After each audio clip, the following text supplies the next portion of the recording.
sore, perkenalkan nama saya Magdalena Imun dengan NIM 2003030019, kelas A semester 3, jurusan Sosiologi, Fakultas Ilmu Sosial dan Politik, Universitas Nusa Cendana Kupang. Nah, pada video kali ini saya akan menjelaskan hasil review buku keempat dari mata kuliah Teori Sosiologi Modern. Selamat menyaksikan. Baik, kita langsung saja pada tema pertama tentang metode penurunan abstraksi dari Siegbart Lindenberg.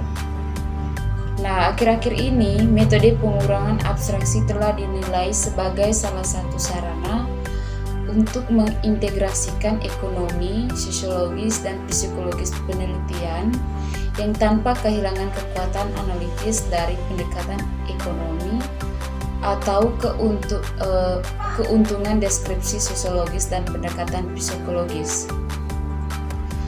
Metode ini juga memungkinkan integrasi yang lebih kuat dari bangunan model dengan empiris pencarian yang secara umum. Nah, teori tersebut tunduk pada klaim yang saling bertentangan. Nah, dengan demikian, teori ini dapat diberikan secara empiris kurang akurat. Nah, untuk membuat teori secara empiris lebih akurat, kita harus membuatnya lebih kompleks dan lebih disesuaikan dengan fenomena yang bersangkutan sehingga kehilangan daya analitis. Nah, untuk sebagian besar ekonom sejak Adam Smith, kekuatan analitis telah menjadi poin terpenting tentang berteori. Dan bagi banyak sosiolog, kedekatan deskriptif dengan realitas sosial telah menjadi hal yang penting, baik itu dalam bentuk analisis kausal oleh Durkheim atau dalam bentuk analisis kausatik oleh Weberian.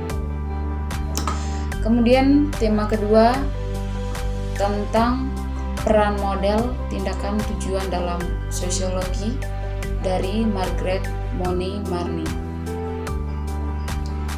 Nah, dalam tema ini saya menggunakan model frase dari tindakan yang bertujuan dari model pilihan rasional atau pilihan rasional untuk menekankan bahwa ada kelas yang lebih luas dari fundamental model serupa di semua ilmu sosial.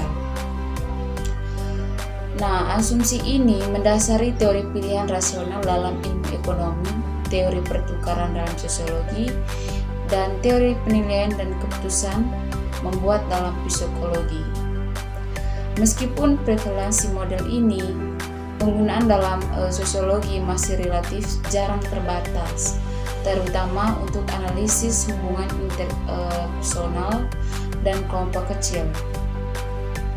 Struktur sosial masyarakat memberikan dasar untuk pembentukan deskriptif keyakinan tentang sifat dunia dan serangkaian peluang tersedia. Yang pertama tentang model tindakan tujuan.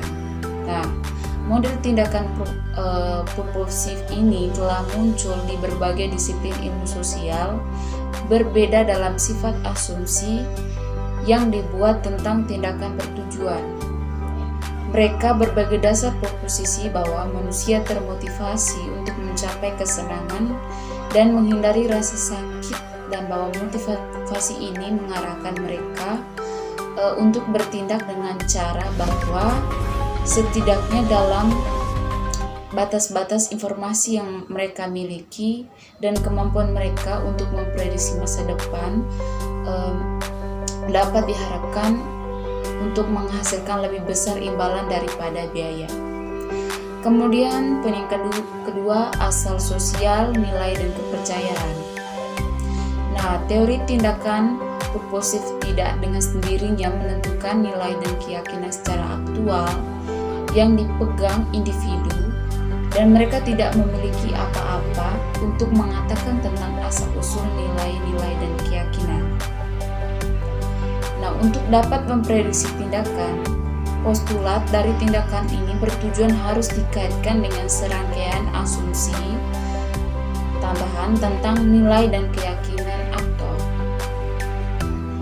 Asumsi substansi ini bersama dengan postulat tindakan bertujuan diperlukan di suatu tempat. Sampai saat ini, masalah utama dengan penerapan model tindakan yang bertujuan, khususnya di bidang-bidang seperti ekonomi dan ilmu politik, di mana kepentingan utama telah diagregasi hasil tingkat gerbang bahwa postulat tindakan bertujuan memiliki asumsi yang sewenang-wenang dan sempit tentang apa individu menghargai dan percaya. Nah, asumsi ini mengabaikan peran sosialisasi dalam menanamkan nilai-nilai yang mendorong tindakan atas nama orang lain serta peran emosi dan mendorong hal tersebut. Kemudian tema yang ketiga tentang prinsip rasional pilihan dan masalah dari teori yang memuaskan oleh David Wheeler. Poin yang pertama tentang pertanyaan rasionalitas. Nah, pada rentang yang sangat sempit, kondisi rasionalitas beroperasi seperti hukum yang menghasilkan prediksi dan penjelasan.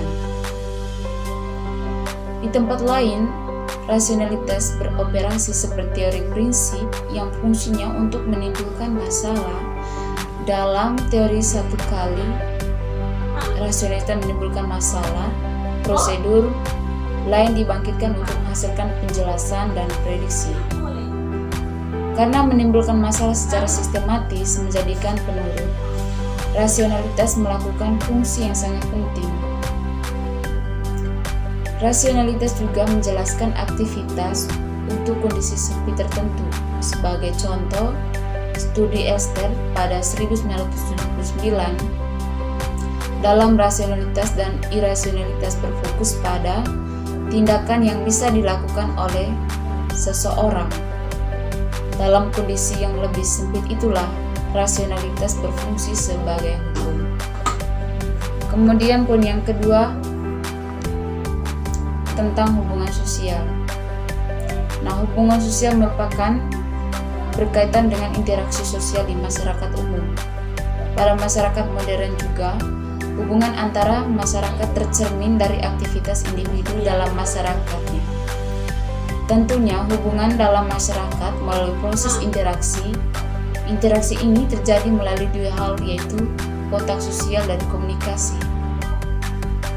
Sejauh mana sosiologi berkaitan dengan struktur sosial, dari itulah sudut pandang bahwa tindakan dalam hubungan sosial yang akan perhatian secara pusat.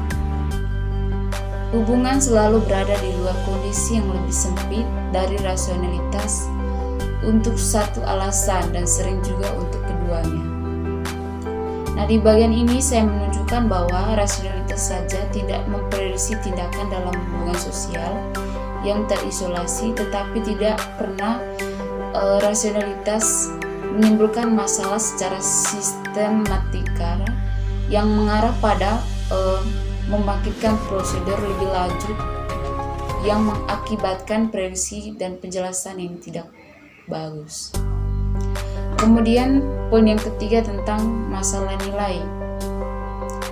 Pendekatan ekonomi untuk pilihan rasional mengasumsikan bahwa semua tindakan di mana-mana memiliki struktur preferensi stabil yang sama. Nah, untuk Becker, ini berarti bahwa sistem nilai utilitarian didalilkan. Kemudian, rasionalitas juga menyeratkan tidak hanya bahwa aktor membuat pilihan atau bahwa sistem preferensi di mana pilihan didasarkan dengan baik dipesan, tetapi item dari sistem preferensi adalah satu set utilitas yang tertata dengan baik yang umum bagi semua aktor. Kemudian tema yang keempat tentang rasionalitas dan kekuatan dalam sistem multilevel oleh Michael T. Tanan. Poin pertama tentang orang, organisasi, dan struktur sosial. Masalah makrososiologis yang paling menarik melibatkan proses pada 3 atau lebih tingkat analisis. Level-level ini hanya sebagian besar karena individu dan organisasi berinteraksi dalam menciptakan hasil pada tingkat sistem sosial. Kebanyakan teori sosiologi memperlakukan organisasi sebagai sesuatu yang sederhana dan mesti tidak bermasalah yang menghubungkan individu atau kolektif ke proses skala besar. Penelitian yang dimulai pada tingkat sistem cenderung berasumsi bahwa organisasi menerapkan perintah negara dan ekonomi yang lebih besar dengan cara yang kurang lebih mekanis dalam mempengaruhi individu. Penelitian yang dimulai dari individu aktor seperti yang dimotivasi oleh teori rasional tindakan sosial juga cenderung menganggap organisasi sebagai refleksi pasif kepentingan anggota atau elitnya, yaitu untuk menyederhanakan hubungan antara orang dan struktur makro. Sosiolog juga cenderung untuk mengasumsikan bahwa organisasi hanya menerapkan tujuan yang ditetapkan oleh anggota baru atau elit atau aturan kelembagaan dan kendala, tetapi tidak mempengaruhi baik arah atau waktu perubahan dalam masyarakat. Kemudian poin kedua tentang rasionalitas dalam sistem multilevel. Nah, dalam pandangan ini, baik individu atau aktor kolektif mungkin berperilaku rasional, tetapi tidak keduanya. Coleman pada 1990 berpendapat untuk ketergantungan pada pendekatan dua tingkat dalam properti. Pada satu tingkat dijelaskan dalam hal proses pada tingkat yang lebih rendah dan proses agresi. Tingkat kesepakatan ini tidak ditentukan secara substantif. Level yang lebih tinggi mungkin merujuk untuk beberapa sifat organisasi sosial nasional, dan yang lebih rendah tingkat mengacu pada set aktor kolektif, misalnya organisasi atau sifat-sifat aktor secara kolektif, mungkin merupakan suatu fenomena tingkat yang lebih tinggi. Kemudian tema yang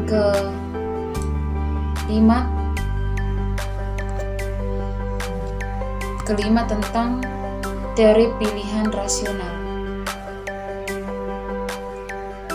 Teori pilihan rasional ini telah diperluas secara besar-besaran dalam penerapannya pada fenomena sosial di luar bidang ekonomi di arti sempit dalam beberapa tahun terakhir ekspansif dalam sosiologi. Nah, dalam proses ini telah mencapai posisi paradigma yang telah diklaim berfungsi sebagai inti berteori dalam sosiologi secara keseluruhan. Memang salah satu publikasi terbaru yang paling terkenal dari kubu teori pilihan rasional yaitu Yayasan James Coleman Teori Sosial pada tahun 1990 telah diiklankan memiliki potensi penting untuk mensintesis teori sosiologi dari berbagai macam pendekatan yang mirip dengan The Structure of Social karya Parson Aksi pada tahun 1937. Nah, poin pertama tentang dunia kekuatan dan konflik. Nah, dalam pandangan pilihan rasional Coleman, kekuasaan ada di satu sisi kondisi struktural di mana transaksi ekonomi berlangsung. Di sisi lain, itu sendiri dibentuk oleh perhitungan ekonomi dan transisi tidak setara kekuasaan. Misalnya, suatu kondisi struktural yang mengakibatkan ketidakmanfaatan yang sama dalam hubungan interaktif. Semakin satu aktor lebih unggul dari yang lain dalam hal kepuasan, semakin besar kesenjangan antara keuntungannya dan keuntungan orang lain.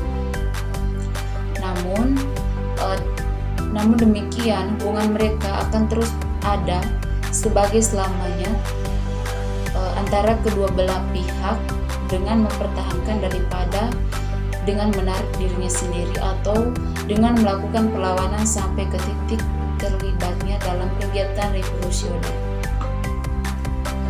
Kemudian poin yang kedua, hubungan kekuasaan. Dalam istilah ekonomi, setiap hubungan sosial berlangsung selama keduanya baik pihak menarik lebih banyak manfaat dari tinggal dalam hubungannya daripada dari menarik dari diri sendiri. Nah, dalam istilah politik, pandangan ini menyesatkan karena menyatakan bahwa kedua belah pihak memiliki pilihan semacam ini dan bahwa mereka membuatnya dengan cara lain. Sebuah transformasi ekonomi adalah menurut definisi tindakan yang dipilih secara sukarela dan menyeratkan hubungan sukarela tersebut. Hal ini tidak berarti kasus dalam hubungan kekuasaan justru menjadi karena ini adalah hubungan di mana pihak yang dikarenakan kekuatan pihak lain tidak punya pilihan dan dapat dipaksa untuk dibawa keluar dan untuk menahan diri dari sebuah tindakan yang sebaliknya berdasarkan kondisi pilihan bebas untuk tidak melakukannya. Baik, mungkin ini saja hasil penjelasan atau hasil review buku keempat dari mata kuliah teori sosiologi modern. Semoga apa yang saya jelaskan dapat memberikan manfaat bagi para pendengar maupun orang yang menyimak video saya dulu. Sekian dan terima kasih.